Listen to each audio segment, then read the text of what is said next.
Olá pessoal, eu sou o professor Schiavone e nós vamos fazer a revisão de História do Brasil no período imperial aqui no aulalivre.net. Vem comigo.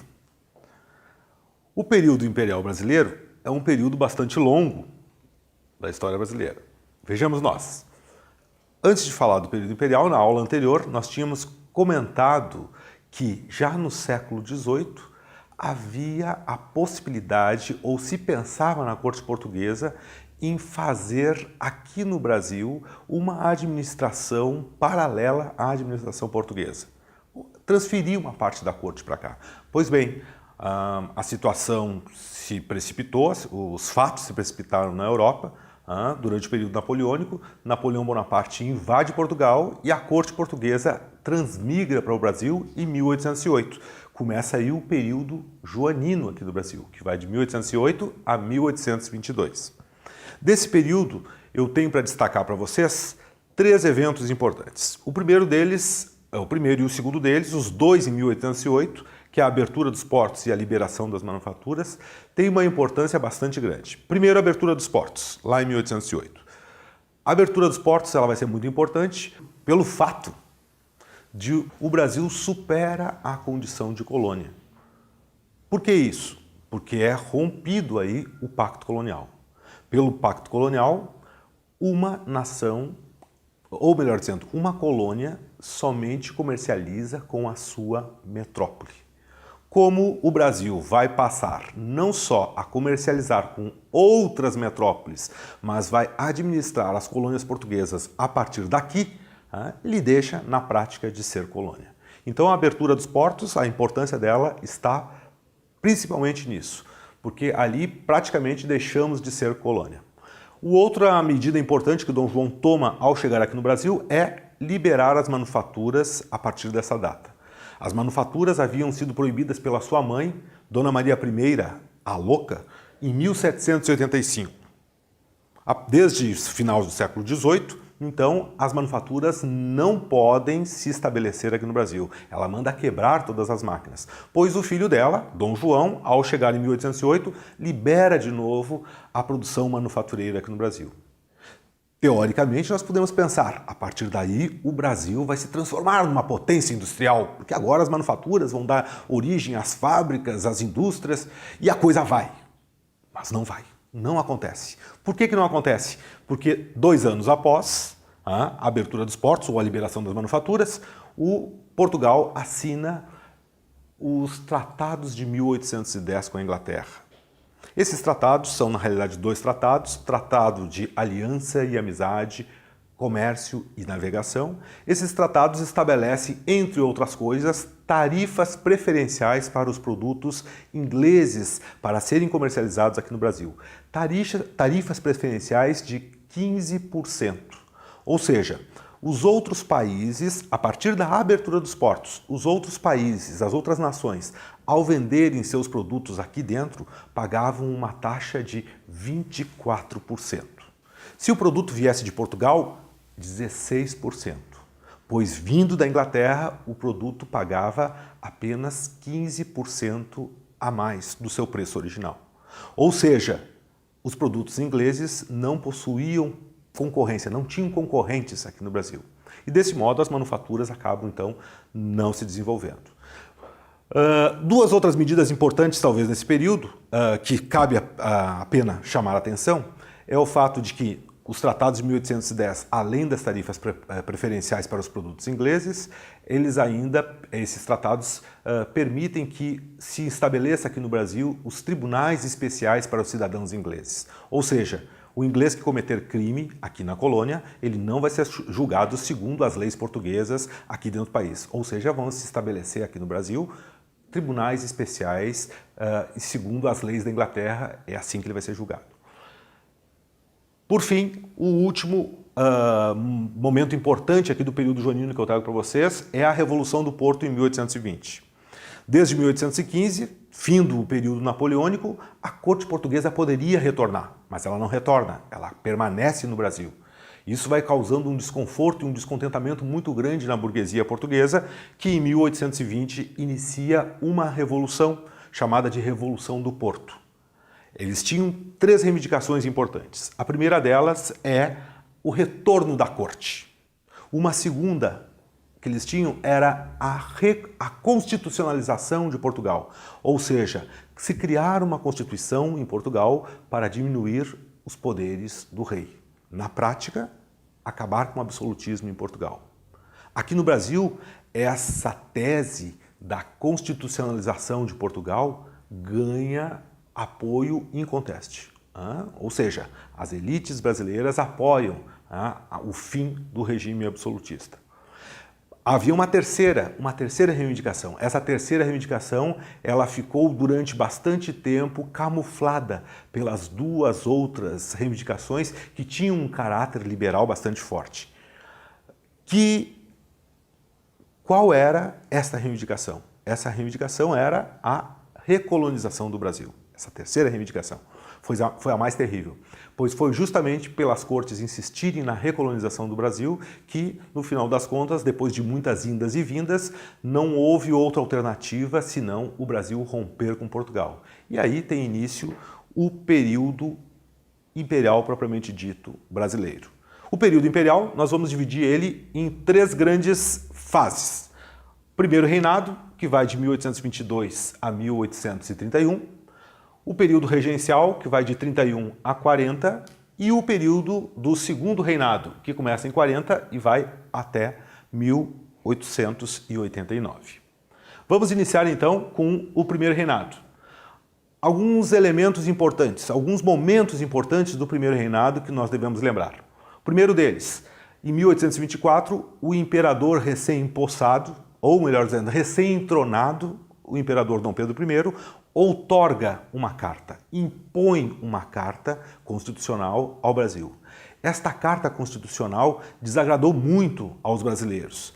O período do primeiro reinado, nós vamos observar, presta atenção nisso, que ele não é outra coisa senão uma disputa entre 2 forças políticas importantes aqui no Brasil. O Partido Brasileiro e o Partido Português. O Partido Português é o partido do imperador, é o partido que está no poder. É quem administra o Brasil, tá certo? E o Partido Brasileiro é o partido que vai fazer oposição. Todo o período do primeiro reinado é essa luta entre os 2 partidos, ou seja, o Partido Português governando e o Partido Brasileiro tentando de alguma forma subir ao poder. Isso de fato vai ocorrer em 1831. Em 31, quando Dom Pedro abdicar, o Partido Brasileiro sobe ao poder e aí o Brasil vai ser administrado por brasileiros mesmo. Se encerra em 1831 com a abdicação de Dom Pedro o processo de independência do Brasil. Mas voltando aqui para o primeiro reinado, o que vai acontecer? Vai ter alguma reação por essa outorga, por essa imposição dessa carta? Sim. No mesmo ano, estoura em Pernambuco a Confederação do Equador, que rapidamente é reprimida pelo imperador, que contrata tropas de mercenários para fazer esse serviço. No ano seguinte, 1825 até 1828, vai estourar a Guerra da Cisplatina. Uma guerra que vai custar muito dinheiro ao Brasil e, de algum modo, também vai custar a desconfiança, ou melhor dizendo, vai custar a popularidade do imperador. Ou seja, o Dom Pedro I vai se transformar numa figura extremamente impopular a partir desse momento. O que foi essa Guerra da Cisplatina?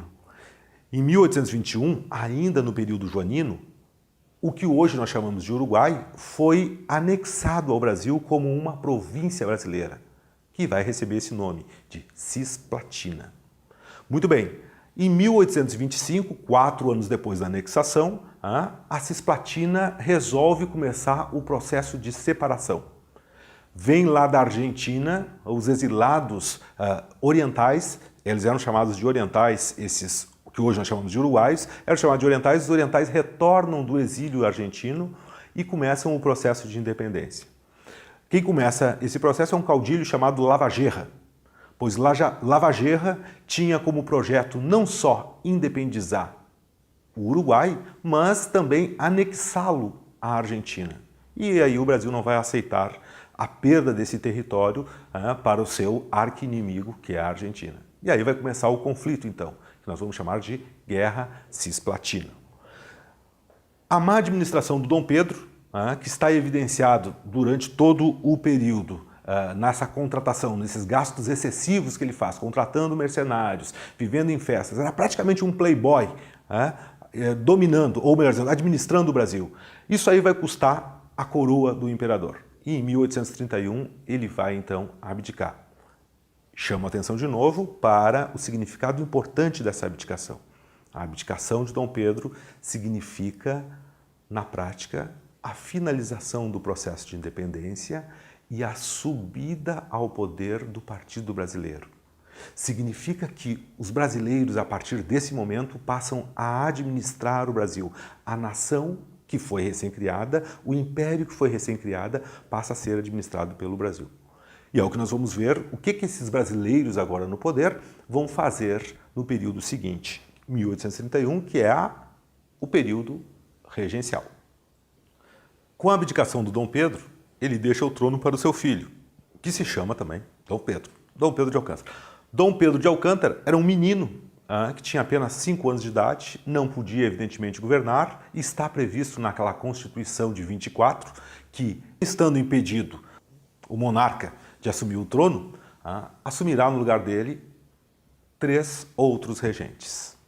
Muito bem, é por isso que nós vamos chamar de período regencial, até ele completar a maioridade, até ele completar os seus 18 anos de idade.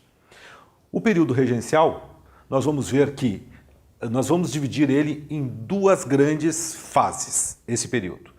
Uma primeira fase que nós vamos chamar de avanço liberal e uma segunda fase que nós vamos chamar de regresso conservador.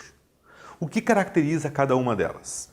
O avanço liberal é caracterizado justamente pela tomada de uma série de medidas descentralizantes, ou seja, a elite brasileira, que agora está ocupando os postos de mando do Império, vai tomar uma série de medidas que vai tirar o poder do Rio de Janeiro, do poder central, e vai transferir esse poder para as províncias, para os latifundiários. Cabe lembrar que tanto o período do primeiro reinado quanto o período da regência é um período de profunda crise econômica. E essa crise econômica é que está fazendo com que haja uma agitação ininterrupta em todo o Brasil. Então, olha lá, avanço liberal é descentralização, regresso conservador é justamente o oposto, é a centralização de novo do poder. A maior parte do período regencial vai ocorrer a descentralização. Que medidas importantes foram tomadas nesse avanço liberal? São 3 medidas, as mais importantes. A primeira delas, a criação da Guarda Nacional, em 1831. A segunda delas, a criação do Código de Processo Penal, em 1532. E, finalmente, o auge do avanço liberal, o auge da descentralização, vai ser a criação do Ato Adicional de 1834. O que é esse ato adicional? O ato adicional nada mais é de que uma reforma que se faz na Constituição de 24. Se faz algumas modificações. Entre essas modificações está justamente a instalação do federalismo no Brasil, está a permissão de que se constitua em cada uma das províncias as suas assembleias legislativas, ou seja, são criadas aí então as assembleias legislativas provinciais, e finalmente se extingue as regências trinas e passa-se a partir desse momento a ser governado por apenas um regente. Ou seja, se instala a regência una, que é, em outras palavras, uma experiência republicana que a elite vai fazer durante o período regencial. Muito bem, essas medidas descentralizantes vão redundar em uma série de conflitos que vão estourar no período seguinte, ou melhor dizendo, uma série de conflitos que vão estourar durante todo o período das regências. Isso nós vamos ver na lâmina seguinte. Mas antes vamos falar sobre o regresso conservador. O que é o regresso conservador? É muito simples. São medidas, de novo, repito, centralizadoras do poder. Durante o avanço liberal se descentraliza, durante o regresso conservador se centraliza o poder. O que se faz? Qual é a medida mais importante que é tomada no regresso conservador? Está aqui ela. A lei interpretativa do ato adicional. O que faz a lei interpretativa do ato adicional? Ela simplesmente desfaz muitas das medidas que foram tomadas durante o avanço. Retira o poder da Guarda Nacional, retira o poder das Assembleias Legislativas, retira o poder das províncias, diminuindo o federalismo, concentrando o poder cada vez mais no Rio de Janeiro. Isso são medidas tomadas nessa lei de interpretação do ato adicional. Muito bem, vamos dar uma examinada agora nas revoltas que vão ocorrer nesse período. Nós temos uma série de revoltas nesse período aí. São revoltas de grande porte. Há um conjunto de revoltas de 32 até 34, até o ato adicional, que são revoltas de pequeno tamanho, de pequeno porte. Essas revoltas, para nós, de fato, elas não interessam. Via de regra, elas não são cobradas nos vestibulares, nem tampouco no Enem. Mas as grandes revoltas provinciais, sim, essas são cobradas. Que revoltas são essas? A cabanagem, a balaiada, a sabinada e a guerra dos farrapos.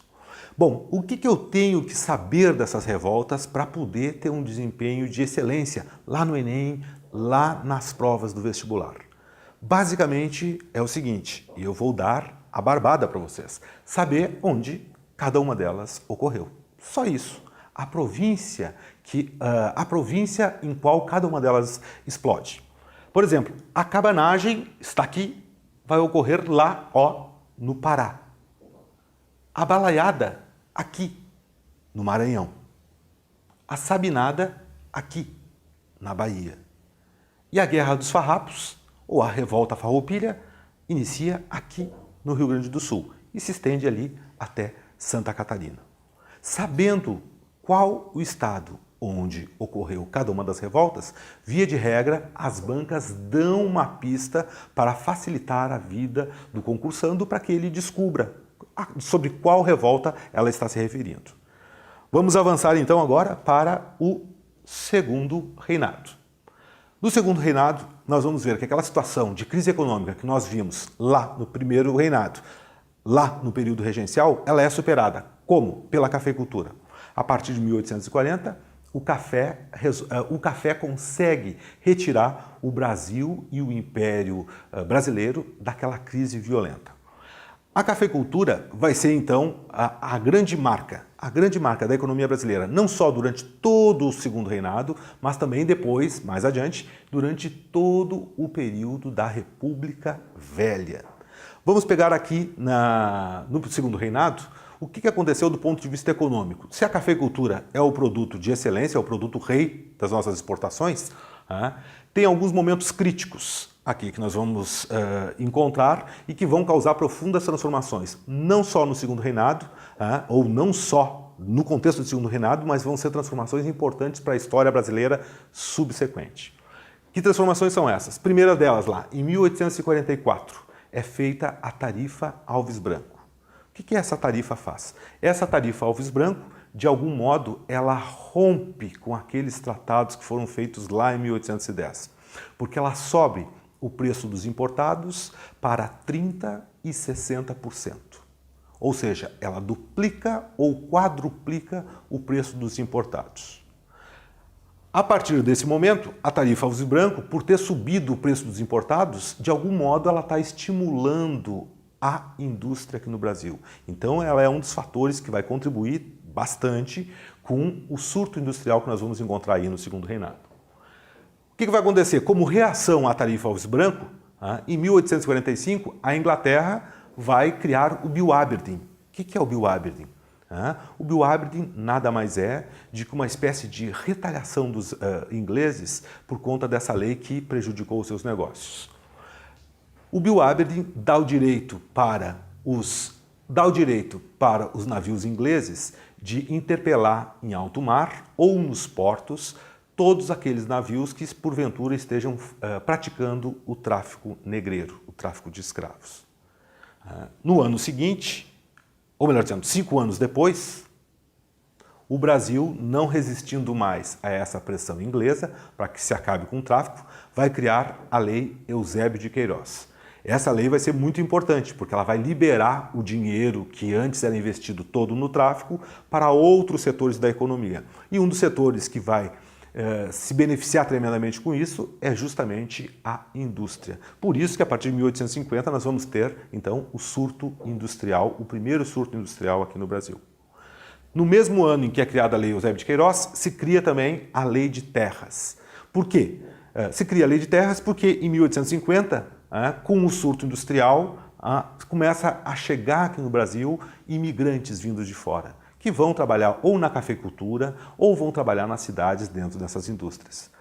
Para evitar justamente o acesso desses imigrantes às terras, para evitar o acesso de escravos às terras, se cria essa lei que sobe tremendamente o preço das terras a partir desse momento. Vamos avançar mais um pouco. Aqui uma imagem clássica retratando então o transporte do café para os portos do Rio de Janeiro. Ainda não está se utilizando o lombo de animais, mas quem transporta são os próprios escravos. No segundo reinado ainda, vale a pena a gente chamar a atenção que a partir de 1850, quando é criada a Lei Eusébio de Queiroz, o café se expande para o oeste de São Paulo. Até então, a zona tradicional de produção era o Vale do Paraíba e agora começa a se produzir também no oeste de São Paulo. Do ponto de vista político, o café, se ele traz essa estabilidade econômica, nós vamos ver que o parlamentarismo e a conciliação, o parlamentarismo nas avessas e a conciliação, são responsáveis justamente pela estabilidade política do período. Nós vemos aqui, nessa charge do período, o imperador aqui no centro, e aqui o Partido Liberal e o Partido Conservador sendo, na realidade, manipulados, como se fosse uma espécie de marionete, como se ele controlasse, na realidade, a movimentação, e de fato o controlava, a movimentação de conservadores e liberais. Sobre o tema da escravidão, nós vamos ver que, ainda que haja durante o segundo reinado uma estabilidade econômica, uma estabilidade política bastante grande, essa estabilidade econômica ela é garantida pelo trabalho escravo, pela manutenção da escravidão. Vejamos, a partir de 31 começa a pressão inglesa, já havia comentado anteriormente, começa a aumentar sobre o governo brasileiro para que se acabe com a escravidão. Finalmente, em 31, o governo faz uma lei, que é chamada de Lei para Inglês Ver, que pretende acabar com o tráfico negreiro, mas de fato não o faz. Falamos também do Bill Aberdeen. O que era esse Bill Aberdeen? Que foi a apreensão dos navios negreiros decretada pela Inglaterra unilateralmente. E finalmente, em 1850, o Brasil, não resistindo a essa pressão inglesa, abole definitivamente com o tráfico. Só 20 anos depois, vejam vocês, em 1871, é que começa a, de fato, ocorrer uma série de leis, por pressão da sociedade brasileira, uma série de leis que visam acabar definitivamente com a escravidão. O tráfico já havia sido extinto em 1850, mas 20 anos depois a escravidão ainda estava intacta. Em 1871 se cria então a Lei do Ventre Livre, que diz que, a partir dessa data, os filhos nascidos de ventre escravo eram considerados livres. Em 1885 se cria uma nova lei, Lei dos Sexagenários.